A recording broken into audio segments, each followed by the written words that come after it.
Welcome to back my channel Neelam political world. Guys, आज हम अपने पॉलिटिकल फ़िलासफ़ी सब्जेक्ट के मॉडर्न पॉलिटिकल फ़िलासफ़ी की यूनिट 1 के पार्ट बी मैकियावेली की फ़िलासफ़ी के बारे में पढ़ेंगे। मैकियावेली के सभी दर्शन के विषय में पढ़ेंगे। गाइज, ये बहुत इंपॉर्टेंट यूनिट है, बहुत इंपॉर्टेंट क्वेश्चन है मैकियावेली के विषय में। थर्ड ईयर में यानी 6th सेमेस्टर में हर बार क्वेश्चन आते हैं। सो बहुत ही इंपॉर्टेंट है। चलो आज हम अपनी वीडियो को स्टार्ट करते हैं, और स्टार्ट करने से पहले मैं ये कहना चाहूँगा, please like and subscribe my channel. This is really new, so it's really important for you. So please like and subscribe and share and more with your friends because it will be very useful for us. So आज start करते हैं। आधुनिक युग के विचारक के रूप में मैकियावेली। गाइस, मैंने आपको बता चुकी हूँ, हर वीडियो में बताती हूँ कि हमें अपने क्वेश्चन में हमें सबसे पहले प्रस्तावना लिखनी होती है, इंट्रोडक्शन। जब मैकियावेली के बारे में पूछा जाएगा किसी भी प्रकार के क्वेश्चन में, हमें सबसे पहले ये लिखना है इंट्रोडक्शन में कि मैकियावेली का पूरा नाम निकोलो मैकियावेली है। मैकियावेली को अपने युग का शिशु भी कहा जाता है तथा पुनर्जागरण के प्रतिनिधित्व और इटली के चाणक्य के रूप में भी जाना जाता है, क्योंकि उन्होंने इटली में चाणक्य के रूप में इसलिए जाना जाता है क्योंकि उन्होंने जिस प्रकार हमारे भारत में मगध के चंद्रगुप्त राजा को कौटिल्य ने हेल्प करी थी, चाणक्य ने मदद करी थी कि राज्य की नीतियाँ बताई थी कि किस प्रकार राज्य की नीति करनी चाहिए, इसी प्रकार इटली में इन्हें चाणक्य कहा जाता है क्योंकि इन्होंने अपने तत्कालीन साम्राज्य को, राजा को निर्देश दिए थे, दिशा निर्देश दिए थे कि किस प्रकार उन्हें अपने राज्य का संचालन करना चाहिए, किस प्रकार उन्हें अपने राज्य को एकीकरण करना चाहिए उन्हें, क्योंकि उस समय फ्लोरेंस में वो हो गया था, विभाजन हो गया था 5 राज्यों का, तो उसके एकीकरण के विषय में इन्होंने काफ़ी कुछ अपने राज्य को निर्देश दिए थे, राजा को। तो मैकियावेली का जन्म गाइज 1459 ईस्वी में इटली के फ्लोरेंस में हुआ था। अपने कार्य व योग्यता प्रतिभा से उन्होंने मैकियावेली को फ्लोरेंस की ओर से 23 बार राजदूत नियुक्त किया गया था। वो मतलब बहुत टैलेंटेड थे और वो उन्होंने एग्ज़ाम्स भी क्लियर करे थे, जिसलिए उन्हें 23 बार राजदूत बनाया गया था। 1500 ईस्वी में 58 वर्ष की उम्र में उनकी मृत्यु हो गई थी। प्रत्येक दार्शनिक और राजनीति के जीवन पर उसके देश काल और परिस्थिति का प्रभाव अवश्य पड़ता है, यानी कि हर एक थिंकर, हर एक फिलोसफर्स के ऊपर उनके देश काल, देश के ऊपर और परिस्थिति के कारण उन पर प्रभाव पड़ता है, इफेक्ट पड़ता है। लेकिन मैकियावेली पर उनके तत्कालीन सामाजिक और आर्थिक नैतिक वातावरण का इतना अधिक प्रभाव पड़ा जितना कि और अन्य किसी पर भी नहीं पड़ा था, यानी उनके ऊपर बहुत ज़्यादा प्रभाव पड़ा था। इसलिए डनिंग के अनुसार वह प्रतिभा संपन्न फ्लोरेंस निवासी वास्तविक अर्थ में अपने युग का शिशु कहा जाता है। तो प्रश्न इस प्रकार से आएगा, वास्तविक युग का शिशु क्यों कहा जाता है मैकियावेली को? तो हमें गाइस यही पूरा आंसर इसी फॉर्मेट में लिखना है, सबसे पहले इंट्रोडक्शन। तो फिर आगे हम देखते हैं मैकियावेली का युग पुनर्जागरण का युग था, यानी इस काल में उसे पुनर्जागरण का प्रतिनिधि भी कहा जाता है। पुनर्जागरण वही ऐसा समय होता है जब सब मनुष्य अपनी बुद्धि के अनुसार कार्य करते हैं, सब पिछड़ी बातों को छोड़कर नए युग की शुरुआत करते हैं, उसे पुनर्जागरण कहते हैं। मैकियावेली अपने युग से जितना अधिक प्रभावित हो, बहुत ही कम विचारक अपने युग से इतना प्रभावित होते हैं। मैकियावेली ने अपना संपूर्ण लेखन कार्य समकालीन परिस्थितियों के आधार पर किया था, यानी जितनी भी उन्होंने अपनी बुक्स लिखी थी वो अपनी सिचुएशन के अकॉर्डिंग उन्होंने लिखी थी, जिस परिस्थिति में वो रह रहे थे। उसने अपनी की परिस्थितियों को सही और यथार्थ यानी सही रूप में देखा तथा उन्हें उनकी रचनाओं में समाधान भी प्रस्तुत किया। प्रमुख परिस्थितियां जिनके आधार पर उनके युग की परिस्थितियों को आधार मिला, यानी जिस आधार पर उन्होंने अपनी बुक्स लिखी, वो 4 आधार हैं गाइज। उनकी रचनाओं में भी उनका समाधान का प्रस्तुत किया गया था। जैसे पहला पुनर्जागरण, दूसरा शक्ति राजतंत्र की स्थापना, तीसरा राष्ट्रीयता की भावना और चौथा धर्म और नैतिकता। इन सभी परिस्थितियों का मैकियावेली को ऊपर बहुत ज़्यादा प्रभाव पड़ा, जिस कारण उसे अपने युग को शिशु कहलाया, इन्हीं 4 पॉइंट्स के कारण। अब देखते हैं, हम एक एक करके सारे पॉइंट्स को समझने की कोशिश करते हैं। जिसका आरंभ, पुनर्जागरण क्या था? जिसका आरंभ इटली में हुआ था, ज्ञान और बुद्धि के पुनरुदय काल के रूप में जाना जाता है। मैंने आपको पहले बताया, जिसमें नॉलेज को ज़्यादा ध्यान दिया जाता है। जब मनुष्य विश्व के प्रति नवीन दृष्टि यानी न्यू थिंग्स,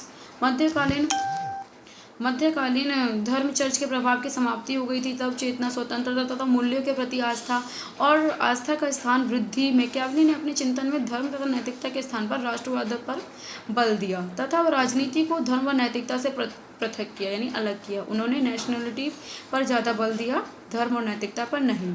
उनके अनुसार मनुष्य ही प्रत्येक वस्तु का मापदंड है। मैकियावेली के अनुसार मनुष्य जो होता है वो प्रत्येक वस्तु का मापदंड होता है तथा मनुष्य स्वयं अपने जीवन का भाग्य का निर्माता होता है, यानी हमारे हाथ में अपना डेस्टिनी है, हम किस प्रकार कार्य करते हैं, हम अपनी किस्मत खुद अपने हाथों से लिखते हैं। दूसरा पॉइंट है शक्तिशाली राजतंत्र की स्थापना। 16वीं सदी के अंत तक चर्च और राजसत्ता का आंदोलन समाप्त होकर केंद्रीकरण की प्रवृत्ति बढ़ने लगी थी और यूरोपीय राजाओं ने अब अपने हाथों में केंद्रित कर ली थी। यूरोपीय शक्तियाँ उस समय बढ़ रही थी। आपको पता है, जैसे कि हमें भी पता है, ब्रिटेन उस समय बहुत ज़्यादा ताकतवर था, जिसने अपना साम्राज्यवाद फैला रखा था। जैसे भारत में भी इंग्लैंड ने शासन कर रखा था, ब्रिटिशर्स ने। मैकियावेली ने भी इटली के लिए एक ऐसे शासन की कल्पना की थी जिसमें इटली की समस्त राजनीतिक शक्ति की कल्पना की, जिसमें इटली की समस्त राजनीतिक शक्ति का केंद्रीकरण हो, यानी सब उसके सेंट्रलाइजेशन करने की थॉट थी उनकी। इटली में एकता एवं सबल राजतंत्र की स्थापना हो, जिसे मैकियावेली ने अपनी पुस्तक द प्रिंस व डिस्कोर्सेस में लिखा। इनकी बहुत इंपॉर्टेंट ये 2 बुक्स हैं जिसका बार बार जिक्र होता है गाइस, तो इन्हें हमें लिखना ज़रूरी है, क्योंकि द प्रिंस और डिस्कोर्सेस में ही उन्होंने अपने राजाओं को निर्देश दिए थे। तीसरा पॉइंट है राष्ट्रीयता की भावना, यानी नेशनलिटी की जो फीलिंग है वो किस प्रकार जागृत हुई। कई राज्यों जैसे कि इंग्लैंड, फ्रांस व स्पेन में राष्ट्रीय एकीकरण की प्रक्रिया पूर्ण हो गई थी, यानी सभी राष्ट्र मिल गए थे उनमें। इटली इस समय 5 राज्यों में बटा था, जैसा कि मैंने आपको पहले भी बताया कि इटली जो है 5 राज्यों में बटा हुआ था। वो कौन कौन से हैं देखिए, नेपल्स, रोमन, मिलान की डची, वेनिस व फ्लोरेंस, ये 5 राज्य थे जो कि बिखरे हुए थे, संघर्ष रहते थे, लड़ाई झगड़ा चलता रहता था उन राज्यों में। ये उनकी दुर्बलता थी, जिसके विषय में मैकियावेली कहते थे कि यदि इटली में सुदृढ़ केंद्रीय सरकार की स्थापना नहीं हुई तो फ्रांस व स्पेन उसे हड़प लेंगे। इसलिए उसने अपने ग्रंथों रचनाओं में राज्यों के विषय में एक सुदृढ़ केंद्रीय सत्ता स्थापित करने का प्रयास किया। मैकियावेली की महत्वपूर्ण रचनाएं गाइस, हमें ये इम्पॉर्टेंट है बहुत ही ज़्यादा, तो इसे एग्जिटिस इसी तरीके से लिखना है। 3 बुक्स हैं मैकियावेली की, art of war, second is the prince and third is the discourses. इन सभी ग्रंथों में उन्होंने इटली का राष्ट्रीयकरण, एकीकरण करने का प्रयास किया था तथा यह मैकियावेली की समकालीन तत्कालीन परिस्थिति की देन थी, यानी अपने उन्होंने टेम्परेरी टाइम के अकॉर्डिंग ही लिखे थे उन्होंने बुक्स। उनके अनुसार इस विचार को वाल्डी और काबो ने भी पूरा किया, मतलब 2 और थिंकर्स हैं, उन्होंने इसके थॉट्स को और कंप्लीट किया। 4th है धर्म और नैतिकता। इस समय पॉप का विश्व साम्राज्य का स्वप्न समाप्त हो गया था, यानी पॉप जो चर्च में कार्य करते थे, पादरी वर्ग हुआ करता था, तो उनका सपना था कि सभी को हम पादरी बना दें, ईसाई धर्म बना दें, परंतु कुछ विचारकों ने, जैसे पुनर्जागरण के युग में मैकियावेली भी थे ऐसे, जिन्होंने इसका विरोध किया, क्योंकि किसी भी मनुष्य को जबरदस्ती धर्म परिवर्तन नहीं किया जा सकता। मैकियावेली के समय में पॉप के कुकर्मों की कलाई खुल चुकी थी, अर्थात यही कि वो बहुत ज़्यादा बुरा कर रहे थे, तो अब वो बंद होना पड़ा उन्हें। जैसे हमने पहले कांट में भी पढ़ा, इमैनुअल कांट ने भी उसकी विरोध करा था, तो अब वो कम होने लगा था तथा नैतिक आदर्शों की तिलांजलि दे दी थी। इसलिए सामाजिक दुर्दशा का मैकियावेली के जीवन पर बहुत गहरा प्रभाव पड़ा था। इटली के एकीकरण तथा शक्तिशाली बनाने के लिए निरंकुश शासक राजतंत्र की आवश्यकता पर मैकियावेली ने समर्थन किया तथा इसलिए उन्होंने अपने राजा को सलाह दी थी कि वे प्रेम व अपेक्षा के जगह शक्ति से शासन करें। राज्य के अस्तित्व को बचाए रखने के लिए धर्म नैतिकता की अवहेलना करना, यानी अपने राज्य को बचाने के लिए, अपने राज्य को और विकास करने के लिए उन्होंने धर्म नैतिकता की अवहेलना करना किसी भी दृष्टि से अलग नहीं है। इसलिए उसने अपने ग्रंथ द प्रिंस में राजा को सलाह दी कि वो शक्ति से कार्य करे व साम्राज्य का विस्तार करे। जैसा कि मैं आपको पहले भी बता चुकी हूँ कि मैकियावेली ने अपने राजा को सलाह दी थी कि वे नैतिकता में ना पढ़कर अपने शक्ति से, अपने शासन की कला से राज्य का विस्तार करें व एकीकरण करें। अपने समय तथा समाज की दशा से मैकियावेली के हृदय पर गहरा प्रभाव पड़ा था और उसके व्यवहारिक रूप में भी घोषित किया गया था कि मनुष्य एक स्वार्थी प्राणी है। वो कहते हैं कि मनुष्य एक स्वार्थी प्राणी, उसमें ना तो ईश्वरीय गुण है और ना ही नैतिकता ही है। उसने मनुष्य को, यानी लोगों को खूंखार तथा स्वार्थी प्रवृत्ति का माना है। उपरोक्त विश्लेषण के आधार पर हम कह सकते हैं कि वह प्रतिभा संपन्न फ्लोरेंस वासी अपने युग का शिशु था, जिसने अपने युग के अनुसार ही अपनी सभी भावनाएं व्यक्त की, दर्शन व्यक्त किए। इसी के अनुसार W.T. जॉन्स के अनुसार मैकियावेली अपने युग का श्रेष्ठ निचोड़ है। व्यवहारिक राजनीति व कूटनीतिक कला का महारथी होने के कारण, यानी वो बिहेवियर पे ज़्यादा जोर देते थे और उसे इटली का चाणक्य भी कहा जाता है, क्योंकि जिस प्रकार मैंने आपको पहले ही बताया, हमारे भारत के कौटिल्य ने जो, जिन्हें चाणक्य भी कहा जाता है, उन्होंने मगध के राजा चंद्रगुप्त को राज्य शासन करने की विस्तार की नीति सिखाई थी। ठीक उसी प्रकार मैकियावेली ने अपने युग के शासक को अपने राज्य के एकीकरण व विकास के लिए उपयुक्त शासन की कला की विधि सिखाई व बताई। मैकियावेली के 3 इम्पॉर्टेंट प्रमुख विचार हैं। पहला, राजनीति में धर्म एवं नैतिकता का कोई स्थान नहीं है। मैकियावेली कहते हैं कि राजनीति में धर्म यानी रीजन एवं मॉरलिटी की कोई स्थान नहीं, जबकि कांट ने कहा था कि इनका स्थान होना चाहिए, इसलिए शासक को स्वतंत्र होकर काम करना चाहिए, वह धर्म व पोप के तले नहीं रहना चाहिए। यहाँ धर्म से धर्मनिरपेक्षतावाद की लहर निकली थी कि सभी धर्मनिरपेक्षता, जैसे अभी भारत भी धर्मनिरपेक्ष राज्य है, यानी हर कोई यहाँ पे अपने अपने धर्म को पालन कर सकता है, कोई उनमें मनाही नहीं है। सेकेंड है, मध्य युग में यह भावना चल रही थी कि सब ईसाई भाई भाई है और सबका पिता आकाश है और पोप धरती पर ईश्वर का प्रतीक है, ऐसी विचार चल रही थी उस समय। तो ईश्वर का विचार, तो इसी विधि को या इस विचार को मैकियावेली ने नकारते हुए कहा है कि रोम वालों को अपने रोमन साम्राज्य का पुराना गौरव फिर से स्थापित करना चाहिए। और उस समय इटली कई प्रांतों में बटा हुआ था, जैसे हम पहले पढ़ चुके हैं। पड़ोसी राज्य रोमन लोगों पर अत्याचार करते थे, इसलिए मैकियावेली ने यह संदेश दिया कि रोमन लोगों एक हो जाओ, यानी सब मिल जाओ, एक हो जाओ और अलग अलग मत रहो। इसी को रोमन राष्ट्रवाद का उदय भी कहते हैं। रोमन राष्ट्रवाद यानी वही जो अपने देश के प्रति भावना होती है कि हम सब एक हैं, कोई अलग नहीं है, उसी का उदय हुआ था। इसी तरह राष्ट्रवाद की लहर भी आई। थर्ड है, राजनीति को मूर्त रूप में देखना और उसी के रूप में उसका व्यवहार करना, व्याख्या करना। राजनीति को उन्होंने एकदम अच्छे से रूप में देखा था, मूर्त रूप में जिस प्रकार थी उस समय। तो मैकियावेली यह मानकर चलता है कि मनुष्य अनिवार्यतः स्वार्थी दृष्टिजीव है। उस समय भी देखा जा सकता था कि मनुष्य जो है अपने हितों के लिए कार्य करते थे। सब साम्राज्यवाद जो फैल रहा था उस समय, तो उस समय सभी को लग रहा था कि मनुष्य जो है स्वार्थी है, परंतु अभी तो मॉरलिटी और सब कुछ माना जाता है, तो अभी की बात अलग है। ये हाँ गाइस, हम हिस्ट्री पढ़ रहे हैं एक तरीके से मैकियावेली के बारे में। इसलिए शासक भी महास्वार्थी व महादुष्ट होना चाहिए। आगे मैकियावेली कहते हैं कि राजा में दो प्रकार के गुण होने चाहिए, एक तो बाघ व लोमड़ी के गुण, क्योंकि बाघ जिससे शक्तिशाली हो, लोमड़ी चालाक हो, ताकि वो अपने राज्य का विस्तार कर सके, ऐसा उनका कहना था। नई राजनीति का पिता भी कहा जाता है इसी विचार के द्वारा उन्हें। फिर हम गाइस इसमें नेक्स्ट पॉइंट, हम हिस्टोरिकल बैकग्राउंड बहुत इंपॉर्टेंट होता है, तो हम इसे भी लिख सकते हैं अपने क्वेश्चन में, ताकि हमें पूरे में से पूरे मार्क्स मिले, आउट ऑफ। सन 1500 के बाद आधुनिक युग की शुरुआत हुई। उसी समय मैकियावेली ने अपने विचार प्रस्तुत किए, तो इसलिए मैकियावेली को आधुनिक युग का विचारक कहा जाता है। फ्लोरेंसवासी मैकियावेली का फ्लोरेंटाइन भी कहते हैं उन्हें, फ्लोरेंसवासी फ्लोरेंटाइन कहते हैं। वह शुरुआत से ही फ्लोरेंस की सत्ता में भाग लेना चाहते थे और उनका यह सपना 1494 में 1494 में 25 वर्ष की आयु में पूरा हुआ। इस समय उन्होंने एक छोटा सा प्रशासनिक पद यानी एडमिनिस्ट्रेटिव सीट के लिए उन्होंने एग्जाम दिया था, तो उसे प्राप्त करके उन्होंने अपने राजनीतिक जीवन की शुरुआत की तथा उसके बाद वे अपनी मेहनत के दम पर एवं सूझबूझ के दम पर उन्होंने चांसलरी नाम के सचिव पद का भी प्राप्त किया। इस पद के प्रतिनिधित्व के कारण उन्हें यूरोप में कई देशों में जाने का अवसर मिला, जैसे हम पहले पढ़ चुके हैं। वो 23 बार राजदूत बन चुके हैं, तो जहाँ वे बड़े बड़े राजनेताओं के संपर्क में आने लगे। उसने व्यवहारिक राजनीति का ज्ञान प्राप्त किया, एकदम बिहेवियर पॉलिटिक्स क्या होती है उनका नॉलेज लिया उन्होंने।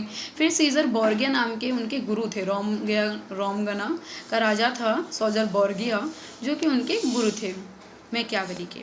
उसने मेडिसी परिवार के तत्कालीन प्रशासन लोरेंजो अर्थात ड्यूक ऑफ बोर्जिया के कहने पर ही अपनी प्रसिद्ध कृति द प्रिंस लिखकर भेंट की थी, उन्हें गिफ्ट दी थी, लेकिन उसको षड्यंत्रकारी मानकर निर्वासित कर दिया गया। मतलब उन्हें कहा कि ये अच्छी बुक नहीं है, उनके राजा द्वारा उनकी आलोचना की गई कि द प्रिंस में वो स्वार्थी कहता है व्यक्ति को, तो ये सही नहीं है। और इसी दौरान उन्हें इटली का इतिहास भी लिखा था उन्होंने। जब राजा लोरेंजो को भगा दिया गया, यानी वो भाग गए अपने सत्ता छोड़ के, तो फ्लोरेंस में गणतंत्र स्थापित हो गया था। तब 10 लोगों के मंडल ने ही सत्ता संभाली थी और सोड्रिनी नाम के जो उनके गुरु थे लोगों के मंडल का संरक्षक बन गया था, तथा सोड्रिनी ने मैकियावेली को राजदूत बनाकर फ्रांस भेजा, जहां वो सम्राट लुई 12 12वीं के संपर्क में आए, जहां उन्हें प्रशा भी भेजा गया था। तब मैकियावेली मैक्सिमिलियन, उन्होंने बहुत सारे लोगों से मीटिंग की, उनसे ज्ञान लिया, अर्जन किया और अपने रोमन का विकास करने में सहायक हुए। यह संपर्क बोर्गिया में भी हुआ। उसने इन तीनों गतिविधियों को देखा हुआ, खास तौर पर बोर्गिया का अनुयायी हो गया, यानी अर्थात बोर्गिया उनका गुरु बन गया। अभी हमने पढ़ा ना, बोर्गिया नामक एक व्यक्ति थे जो कि मैकियावेली के गुरु थे। सन 1512 में क्रांति पलट गई। वह जो राजा लोरेंजो भाग गया था वह पुनः अपनी सत्ता में आ गए, जिससे मैकियावेली की नौकरशाही छूट गई, यानी उसकी जॉब छूट गई। वह तब उसने अपनी संस्मरण को अपनी पुस्तकों को दिया, यानी सारा टाइम उन्होंने अपनी बुक्स में लिखने के लिए दे दिया। इस कारण से ही उन्हें वास्तविक राजनीतिक या राजनीति का पिता भी कहते हैं। मैकियावेली के अनुसार निराशावादी मनोविज्ञान व मानव स्वभाव क्या है, देखते हैं गाइस। मैकियावेली यह मानकर चलता है कि मनुष्य निपट, स्वार्थी, अहंकारी, दुष्ट, छलनी, अपराधी, धूर्त, नीच, यानी गंदे गंदे अपशब्द उन्होंने व्यक्ति के लिए यूज़ किए हैं, क्योंकि उस समय व्यक्ति कुछ ऐसा ही था जो केवल अपने भला ही सोचता था।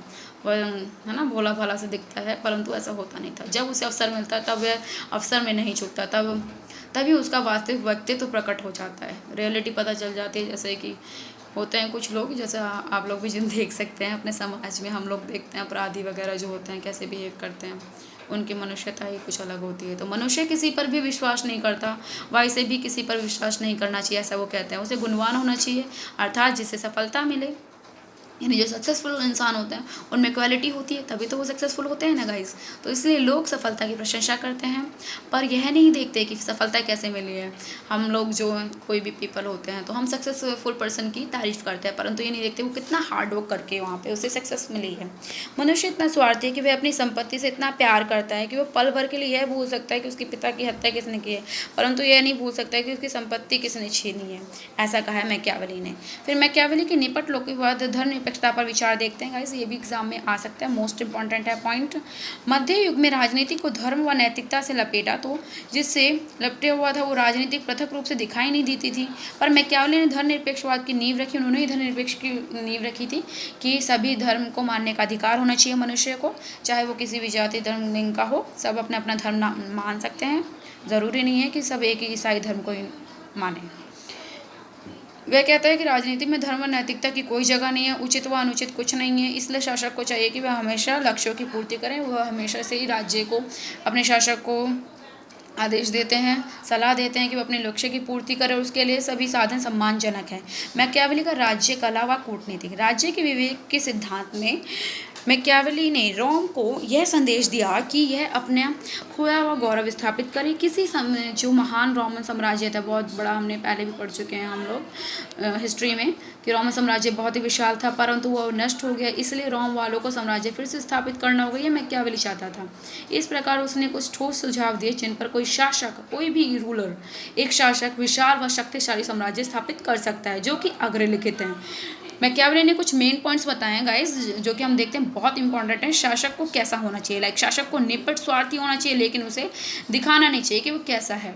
सेकंड, सभी लोग अपनी जान मान की रक्षा करना चाहते हैं, इसलिए शासक को भी पसंद करते हैं कि वो हमारे जान मान की रक्षा करे, जिसके लिए वो पुलिस व सेना की व्यवस्था करता है। लोग अपने धर्म व नैतिकता में गहरी आस्था रखते हैं, इसलिए शासक को भी अपने धर्म व नैतिकता से खिलवाड़ नहीं करनी चाहिए। सभी को अपने धर्म को मानने की आज़ादी देनी चाहिए, लेकिन धर्म व नैतिकता के यंत्र के रूप में प्रयोग करना चाहिए। शासक को हर समय अपने शत्रुओं से सावधान रहना चाहिए, जैसे हमारे देश में भी सब अपने शत्रुओं से सावधान रहते हैं। इसके लिए बहुत कुशल पुलिस चाहिए, सैनिक चाहिए, जासूस विभाग भी रखना चाहिए। मैकियावेली आगे कहते हैं कि शासक को हमेशा राज्य का विस्तार करना चाहिए, नहीं अपने राज्य को डेवलप करना चाहिए और उसका विस्तार करना चाहिए। जिस समय साम्राज्यवाद की नीति थी तो उसने उसी अकॉर्डिंग राजा को आदेश दिए थे। सिक्स्थ है, शासक को सेना रखनी चाहिए, भाड़े की सेना पर प्रयोग नहीं करना चाहिए, यानी रेंट पे नहीं लेनी चाहिए सेना, अपनी प्रॉपरली एक सेना फॉर्म में होनी चाहिए, ऐसा कहते हैं मैकियावेली आगे कहते हैं शासक को समय समय पर विदेशी संधियाँ भी करती रहनी चाहिए, जैसे कि हमारे इंडिया चाइना वगैरह करते रहते हैं, या अमेरिका के साथ संधि होती है, भारत की रूस के साथ संधि होती है, तो उसी प्रकार उन्होंने भी कहा था कि हमें संधि करती रहनी चाहिए, ताकि कोई भी देश अगर मुसीबत में आए तो दूसरा अन्य देश जिससे संधि की है वो समय पर काम आ सके, मदद दी जा सके। शासक को कुशल व कूटनीतिक होना चाहिए, यानी उसे एक अच्छे रूल्स के नियम के बारे में पता होना चाहिए। शासक को एकदम कुशल होना चाहिए, स्किल्स डेवलपमेंट वाला होना चाहिए शासक, जो अन्य शासकों से वार्ता कर सके, बातें कर सके, लेकिन अपने राज्य को हानि ना पहुँचाए। 9th पॉइंट है, शासक की सबसे बड़ी आवश्यकता यह है कि उसे शेर की तरह बलवान होना चाहिए, ताकि वह अपने शत्रुओं का दमन कर सके, तथा लोमड़ी की तरह चतुर होना चाहिए, जिससे वो अपने शत्रुओं को जाल में फंसा सके। सो गाइस, ये सबसे मेन पॉइंट्स हम पढ़ चुके हैं। अब नाउ हम लास्ट क्वेश्चन के निष्कर्ष कंक्लूजन को लिखते हैं। जैसे कि हमने ऊपर पढ़ चुके हैं कि इस क्वेश्चन मैकियावेली से संबंधित क्या क्या क्वेश्चन बनते हैं, कि मैकियावेली को अपना युग का शिशु क्यों कहा जाता है, ये सबसे इंपॉर्टेंट क्वेश्चन है। इसी में हम सभी जिस भी प्रकार के क्वेश्चन पूछे जाएंगे तो इतने पॉइंट्स हमें लिखने आवश्यक हैं। अब निष्कर्ष में हम लिखते हैं, अतः उपरोक्त विवेचन के आधार पर हम कह सकते हैं कि मैकियावेली की रचनाओं का सार अपने युग की परिस्थिति के अनुसार ही था, यानी अपने युग या टाइम के अकॉर्डिंग ही था। जैसे कि उसके युग में चर्च की प्रभुसत्ता व्यापक थी, जैसे हम पढ़ चुके हैं गाइस, जिसके विरोध में मैकियावेली ने चर्च का विरोध किया, धर्म का नहीं।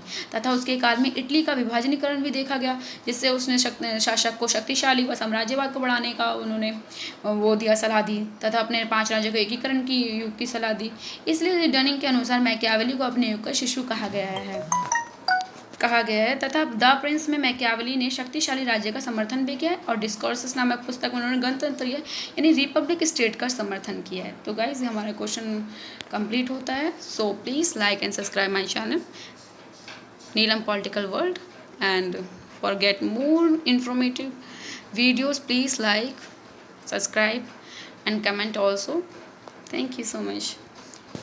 नाउ हम नेक्स्ट वीडियो में मिलते हैं।